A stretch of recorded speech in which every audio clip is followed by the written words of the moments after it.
Donc Dugas, ça y est, il commence à bien te plaire. Mais écoute, t'as vu la conférence de presse en fait de veille de match là contre Niort. Voilà, où on lui pose la question, c'est où Niort? Oui, je suis allé voir à 100 km de Bordeaux. Voilà, ville de 60 000 habitants. Tu sais, ce que j'aime, c'est que pendant 6 mois, il a été chahuté par beaucoup d'entre nous. Il a été un peu chahuté, remis en question. Il est arrivé sur la pointe des pieds, voilà, avec un discours. Il a essayé de parler français. Il s'y est fait. Il a montré une bonne mentalité.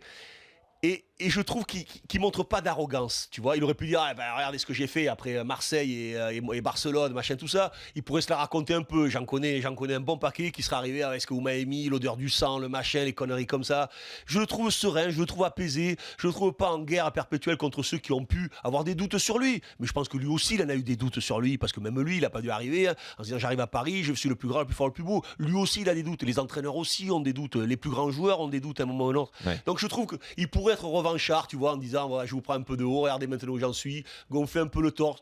Je trouve que voilà, qu'il reste d'une simplicité assez incroyable. Il a gagné du temps. Il a rien gagné de plus, il a gagné du temps, mais c'est le football, c'est malheureusement le football, on l'a vu avec Ranieri, c'est le football comme ça, il a gagné du temps, il le mérite, il fait beaucoup d'efforts, voilà, moi je trouve qu'il commence à avoir une tête qui me plaît, qui dégage un peu de sérénité. Il est détendu, voilà. Ouais, j'aime bien.